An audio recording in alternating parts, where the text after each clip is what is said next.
अस्सलाम वालेकुम स्टूडेंट्स। इस वीडियो में हमने पढ़ना है मेटाबॉलिज्म ऑफ अमीनो एसिड्स। तो मेटाबॉलिज्म ऑफ अमीनो एसिड्स पे जाने से पहले मेटाबॉलिज्म को देख लेते हैं। मेटाबॉलिज्म क्या है? This is a term that describes all the chemical reactions in our body. Metabolism overall एक टर्म है जो कि हमारे बॉडी में जितने भी केमिकल रिएक्शंस हो रहे हैं उनको डिस्क्राइब करता है।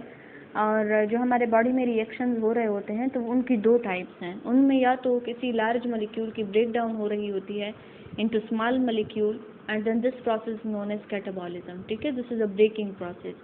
इसके अलावा जो केमिकल रिएक्शंस हैं कुछ वो मेकिंग रिएक्शंस हैं जिनमें स्मॉल मॉलिक्यूल्स कंबाइन होकर एक लार्ज मॉलिक्यूल बनाते हैं and this process known as anabolism.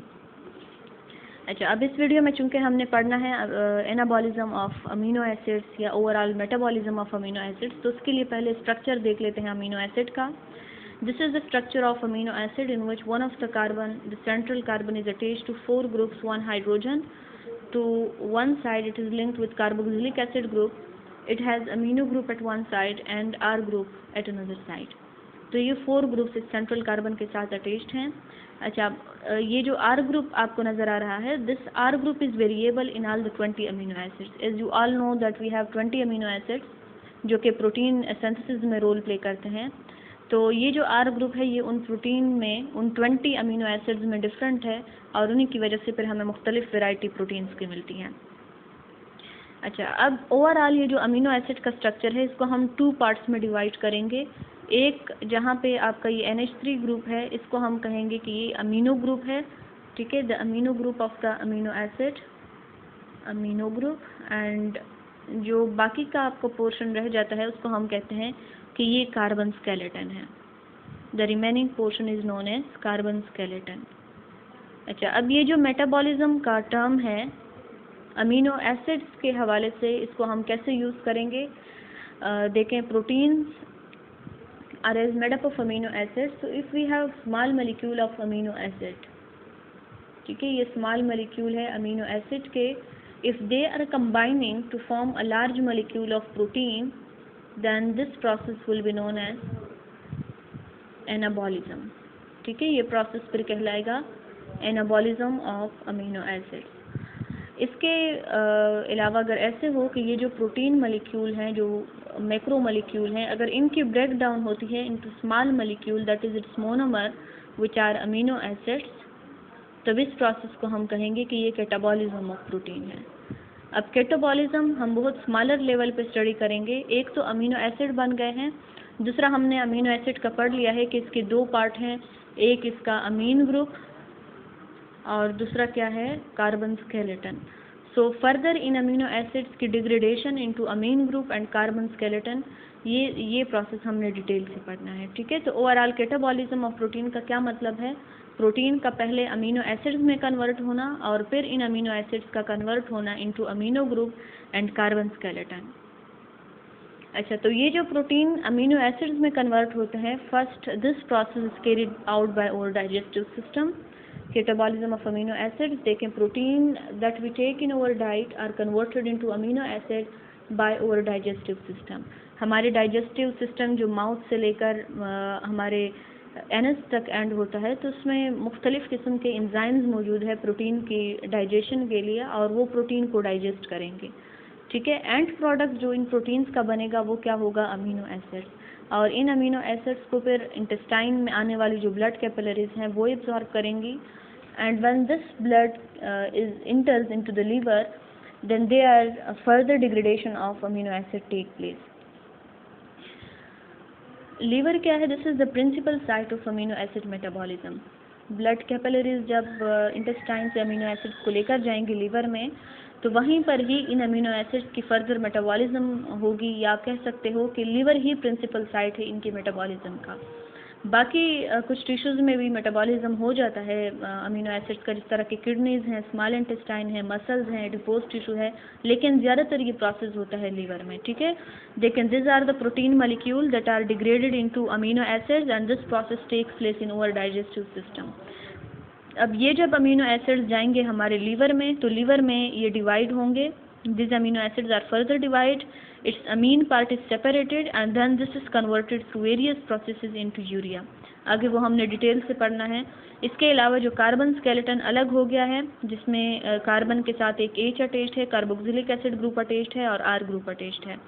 तो ये मुख्तलिफ़ किस्म के प्रोडक्ट्स बना सकता है।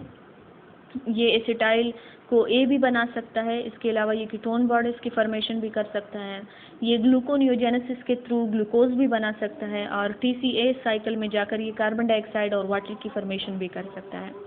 तो मतलब क्या हुआ कि इसके हमारे पास डिपेंड करता है कि किस रिएक्शन में ये जा रहा है, उसी के मुताबिक ये हमें मुख्तलिफ प्रोडक्ट्स दे सकता है। हमने फोकस करना है, हमारा टॉपिक है ये अमीन पार्ट जो है इसके साथ हमारा टॉपिक रिलेटेड है। तो हमने इसका डिटेल से पढ़ना है कि अमीन पार्ट जो अलग होगा अमीनो एसिड से, उसकी कैटाबॉलिज्म से, तो ये अमीन जो पार्ट है ये आगे जाकर क्या करेगा, यूरिया की फॉर्मेशन ये कैसे करता है, एंड फर्दर क्या क्या प्रोसेसेस हैं, किन किन स्टेप्स के थ्रू ये गुजरता है। ये देखें, generally first step amino acid का क्या है, the separation of amine group from the carbon skeleton. ठीक है, अमीन ग्रुप का कार्बन स्केलेटन से अलग होना, और the carbon skeleton that is formed may be converted into carbon dioxide and water, it may be converted into glucose, it may be converted into acetyl CoA, and they may be converted into ketone bodies. And this NH2 part, this is converted into ammonia first, this is released in the form of ammonia. ठीक है, ammonia के form में ये release होता है, but this ammonia is toxic to cells, so this is then converted into urea, which is a non-toxic form of nitrogenous compound, and then this is excreted through urine. अच्छा, अब ये जो अमीन part की separation है, ठीक है, अमीन part की separation 3 steps में होती है। One is transamination, second is deamination, and the third one is urea cycle.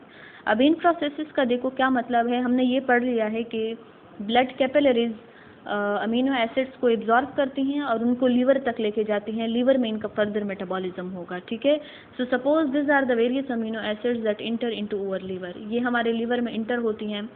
तो पहला पार्ट इनका क्या होगा, ट्रांसएमिनेशन। पहला जो इनमें प्रोसेस होगा वो होगा ट्रांसएमिनेशन, और ट्रांसएमिनेशन में क्या होता है, देखो ट्रांस का मतलब होता है transfer and amination means amine group. तो वो वाला स्टेप जिसमें अमीन ग्रुप का ट्रांसफ़र हो रहा है इनटू अनदर कंपाउंड, उसको हम कहते हैं कि ये ट्रांसएमिनेशन ग्रुप है।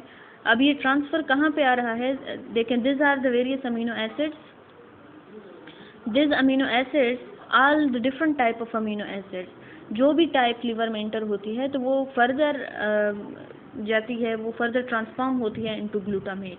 ग्लूटामेट में देखें NH3 आ गया है, अमीनो एसिड से NH3 ट्रांसफ़र होगा इनटू ग्लूटामेट, और ये जो ग्लूटामेट है इसको कहते हैं कि ये नाइट्रोजन स्टोर का एक नाइट्रोजन का एक स्टोर हाउस आप इन्हें कह सकते हैं, यानी ज़्यादातर जो नाइट्रोजन है अमीनो ग्रुप है वो स्टोर होता है इन द फॉर्म ऑफ ग्लूटामेट।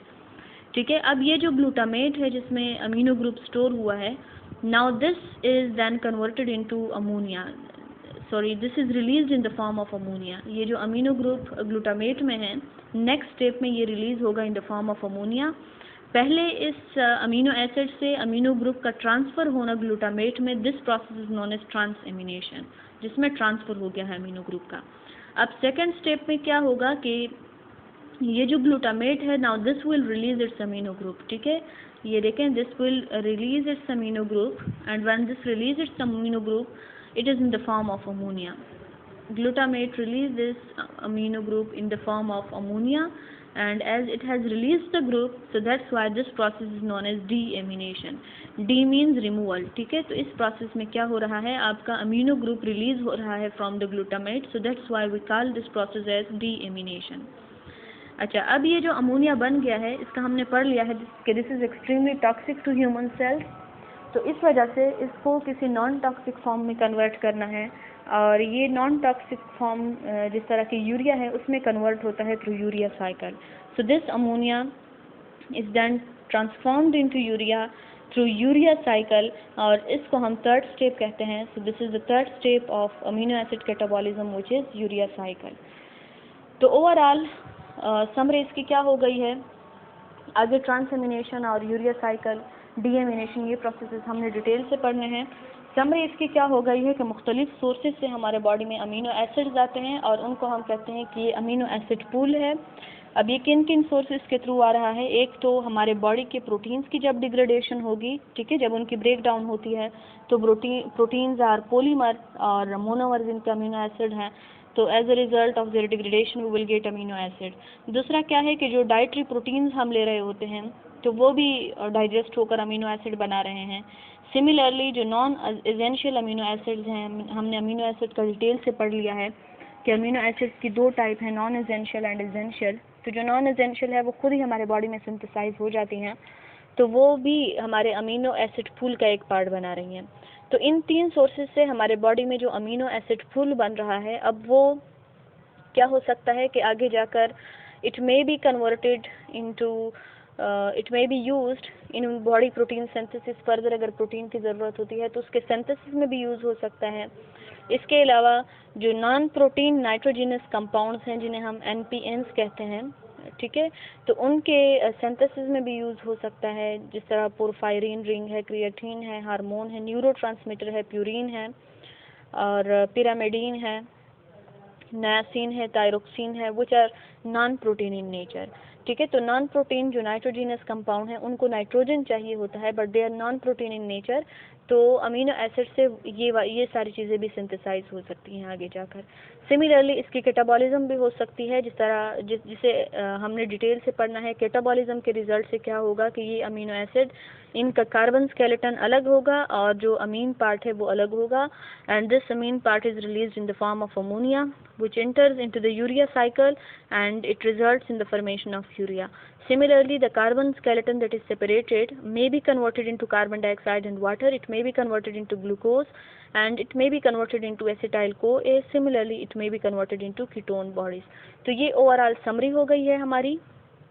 अब इसमें मज़ीद कौन कौन से स्टेप्स इन्वॉल्व हैं, ठीक है, ये वाला जो आपका प्रोसेस है ये हमने डिटेल से पढ़ना है कि अमीनो एसिड की अब डीएमिनेशन कैसे होगी, ट्रांसएमिनेशन कैसे होगी और यूरिया साइकिल के थ्रू यूरिया की फॉर्मेशन कैसे होगी। ये तीन जो चीज़ें हैं, स्टेप्स हैं, ये हमने आने वाली वीडियोस में डिटेल से पढ़नी है। So this was all about amino acid metabolism.